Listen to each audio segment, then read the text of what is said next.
Oh boy, if you have been paying attention today, you're going to see that this team has been teased a little bit more.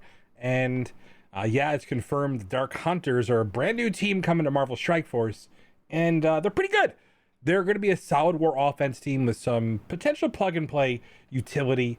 But more importantly, we're going to talk about this as a kind of a low barrier of entry team as a counter to Heroes for Hire to allow your Weapon X to potentially work on something else that might be happening to your wars coming soon, but we'll get into that a little bit later. So Morbius is not on the big screens, but he's coming to Marvel Strike Force, and he's providing some pretty important abilities. So let's get right into it. First things first, we'll get into his passive.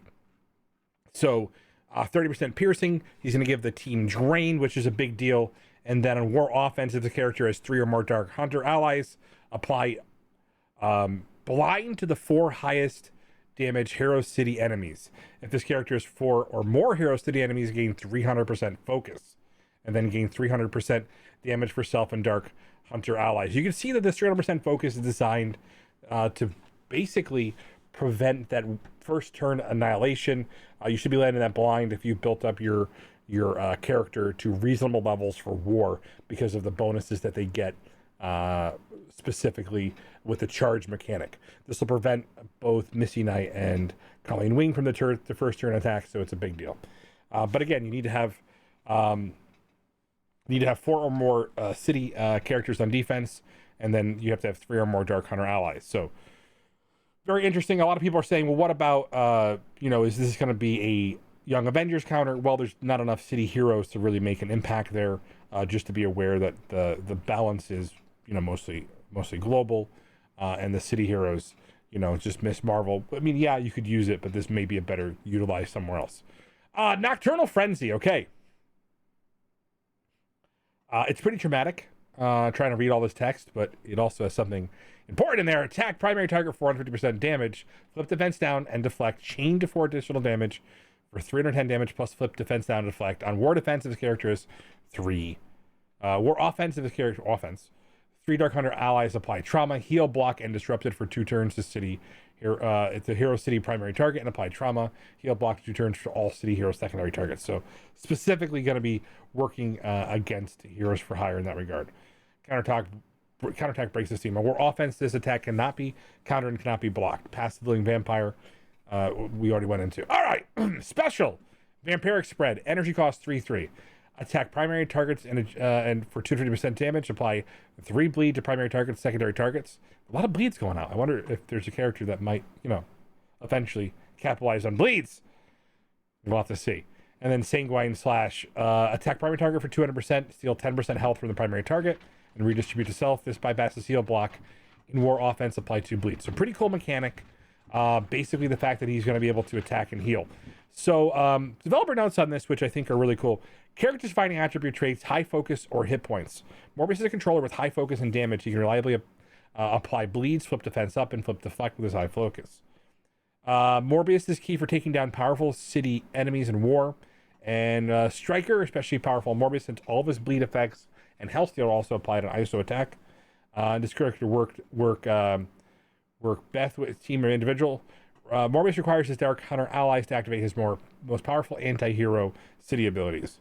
Any extra commentary with the massive amount of negative effects that Morbius puts out, he synergizes quite well with Ghost Rider's speed bar mechanic on his passive. Okay, we'll get there in a second. Don't spoil it for us. The rest of the characters are here. Traits. Dr. Voodoo. Okay, so another character you guys might have heard coming to the game. Hero Global. Support Mystic Dark Hunter. All right, so start with the passive here. Gain 5% speed for each stack of Death Proof up to a max of 25%. So basically he gains additional speed as he accumulates Death Proof. It's a really kind of a cool mechanic, something to think about it. It's voodoo and the mystic arts there. It's kind of funny because the Death Proof icon is like a head. So I thought it was kind of cool that he's like collected. Whatever. But anyway, when this character drops below 50% max health, gain +1 Death Proof up to a maximum of 5. So we can actually go back and forth between that. When an ally dies, gain +1 Death Proof up to maximum of 5, plus apply offense up to self and all Dark Hunter allies. While 5 enemies have speed up, All allies gain 30% crit chance and crit damage. So pretty interesting on this regard. Whether we're going to lean into crit and crit damage for the whole team is going to be largely dependent on, you know, what size team you're facing. Remember, if you're punching down on Heroes Fire, if you negate the trauma, they'll pop up with full abilities and have the potential to kind of kill you. But we're going to go through this in a minute. On War Offense, if this character has 3 or more Dark Hunter allies, generate 2 ability energy for 4 random Dark Hunters allies yourself that are not at full energy. So that's a big deal. So he basically is going to fill the abilities, so they're going to have a lot more access to abilities on spawn, right? So Dr. Voodoo support character with high health, resistance, making him a survivable support character, and we haven't even gone to some of the other cool stuff here, right? Dr. Voodoo has great survivability and is capable of breaking down characters who rely on death proof, which there are a couple others that we're going to show you videos of. And this bone of active healing from Healing Ice will make Dr. Voodoo's basic heal more powerful. Yuck. Energy cost, steal 20% health from all enemies. Remember, he's going to get this at 6 out of 8 because he's going to get the 2 ability energy, right?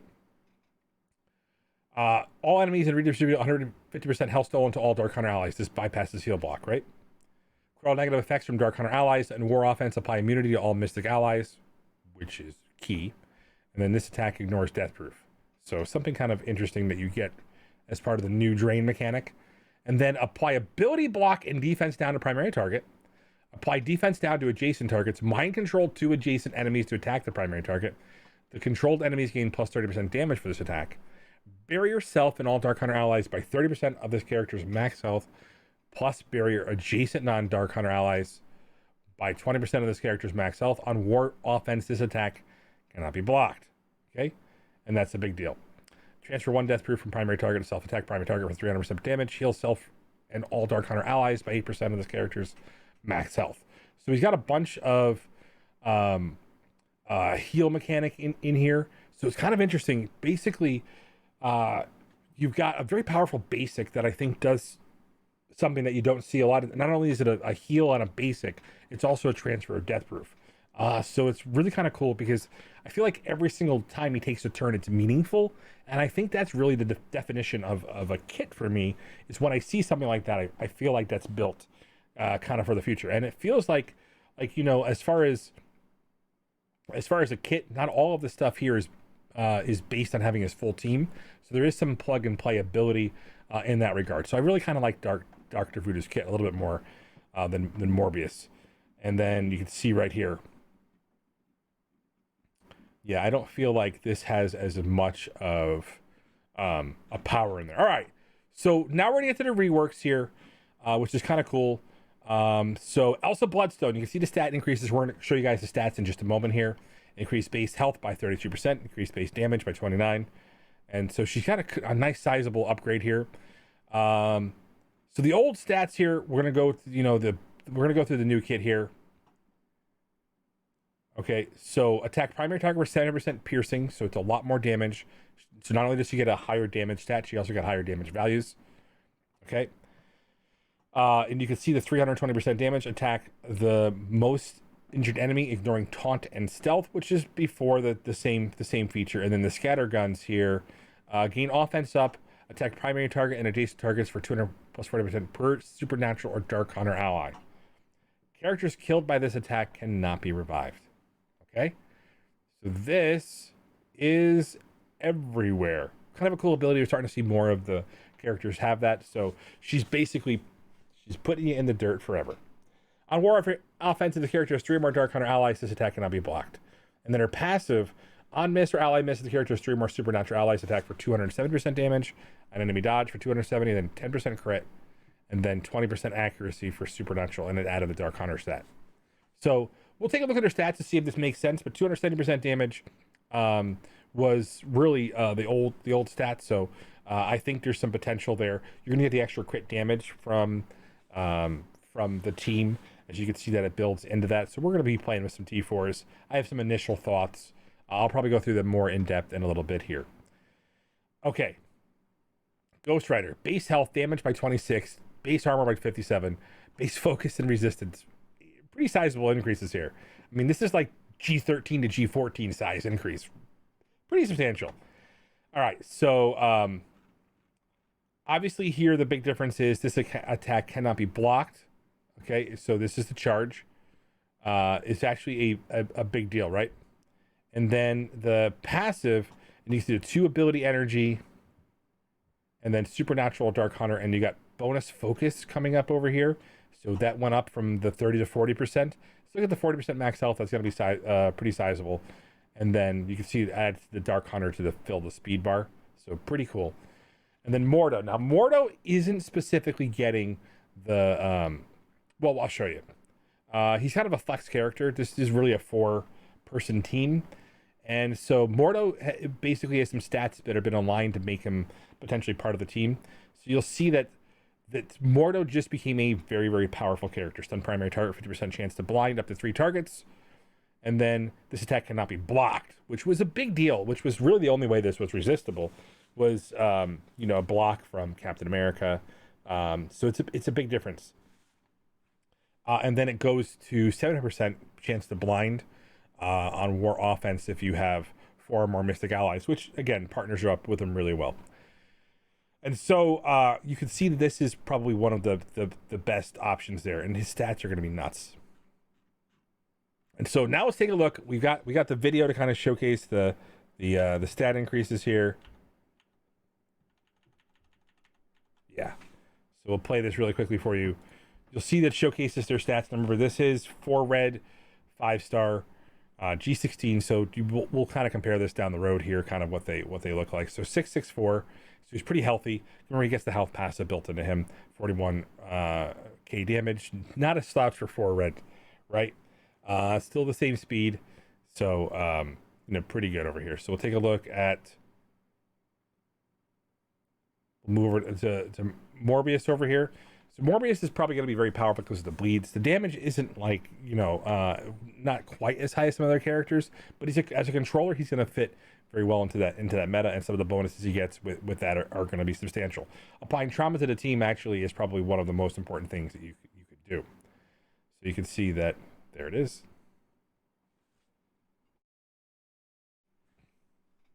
He can have a bunch of sustain with his ability to heal, pretty much bypassing heal block. So as a vampire, you're going to see that's kind of the unique ability. Okay, so I really like Morbius's kit here, and so his stats are in line with what we expect from a support character. He's going to be doing percent base attacks and awesome heals, and I think calling targets.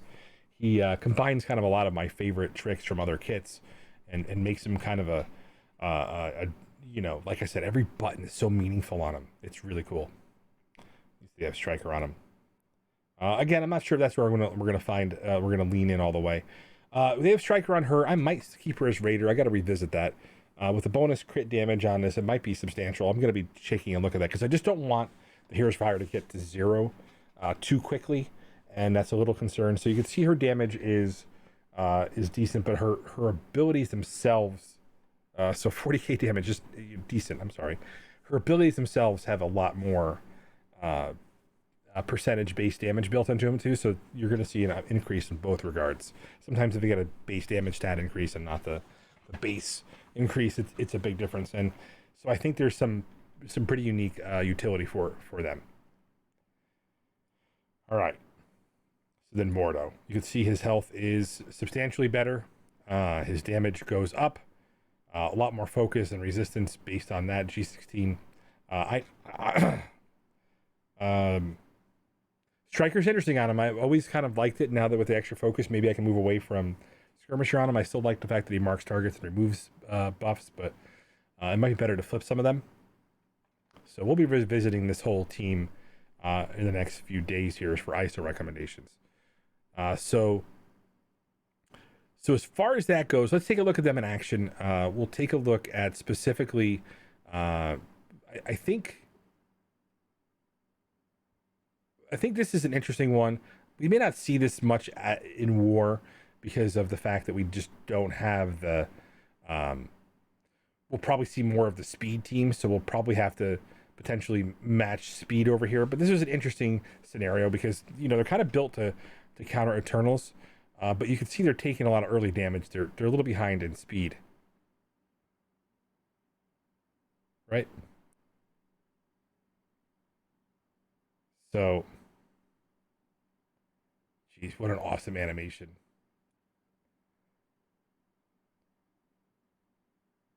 You'll see he just levels that defense down. And now you're getting all those extra speed up here, the speed fill. And that lets them kind of get in there. And you saw where the characters were dodging because of Nebula's passive. They took a bunch of extra damage. All right, so let's take a look at the potential here.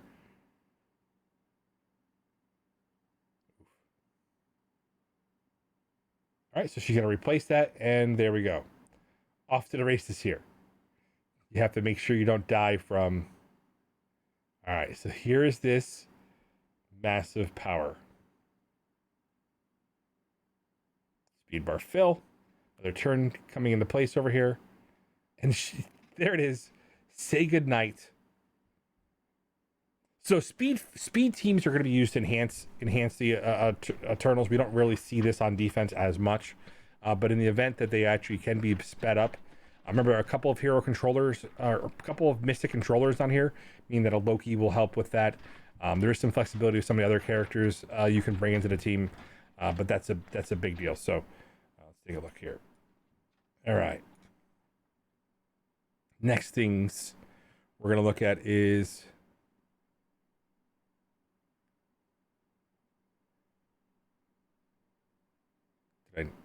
yeah.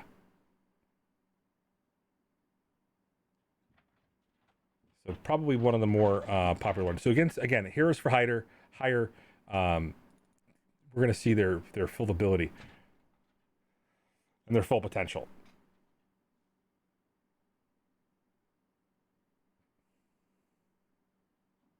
There's that blind, and that really takes them out of the team. Remember when we were using the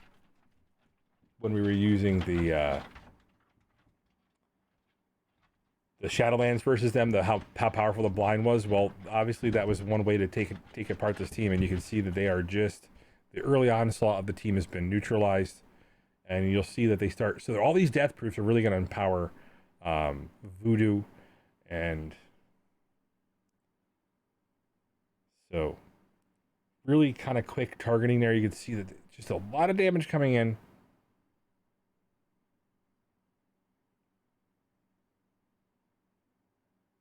But that trauma goes out. You can see that he got all those speed up. And really quickly, with his passive drain, he's able to take that out of there. Again, I guess the only concern you have is like resisting the blind on spawn. But with all the extra focus, I don't think that happens very often. You see the first stun goes out. So even though we lose Ghost Rider here, they have so much more they can do. So everybody's like, well, what about Weapon X? How does this team fit into, you know, which team is better, Weapon X or Heroes for Hire, and or Dark Hunters versus Heroes for Hire? And the right answer is Weapon X is still the apex, top of the food chain when it comes to war offense. So I just want to be aware, make you aware that this team is like I said, it's just a more accessibility for folks who can't get it. So let's just review the kits one more time. Just want to check on one last thing here. So see a lot of control over here.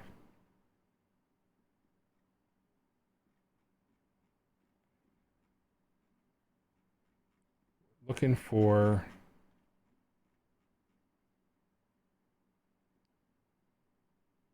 that soul manipulation right here. Apply immunity to all mystic allies. This is going to be something that you're going to be using probably in some importance. Understanding the cooldowns at 6 of 8.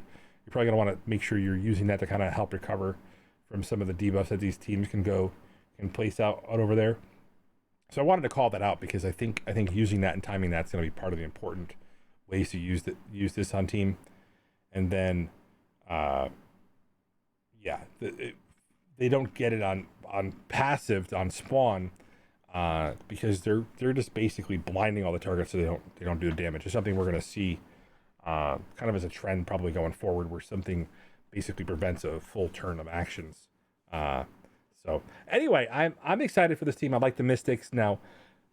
With America Chavez and this team coming out, you've got quite a few Mystics to build. It depends on how well you built them.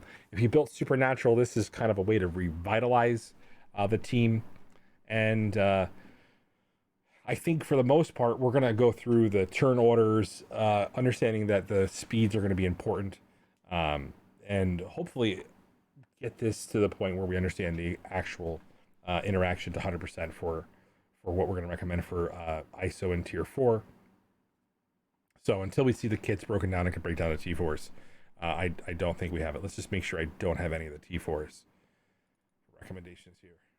Sometimes I do on the abilities. Okay.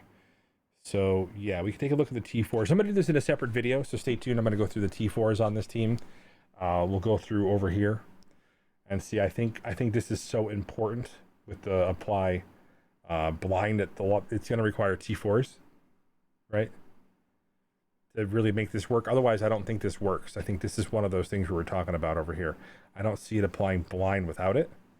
So you need the full 4 on the passive. So there are a couple of these that I think are going to be on the team. I'm going to go through that full breakdown in a separate video. So I'll definitely do that probably later on today. So stay tuned for that, where I kind of go through the footage here and kind of break it down. Anyway, guys, thanks for tuning in, and I'm glad that you guys got a chance to see this full team in action. War offense, war defense, limited utility overall for people who don't like war. I do think this is, again, going to be a more accessible team for beating Heroes for Hire, especially for new players. And Voodoo looks like a lot of fun to play.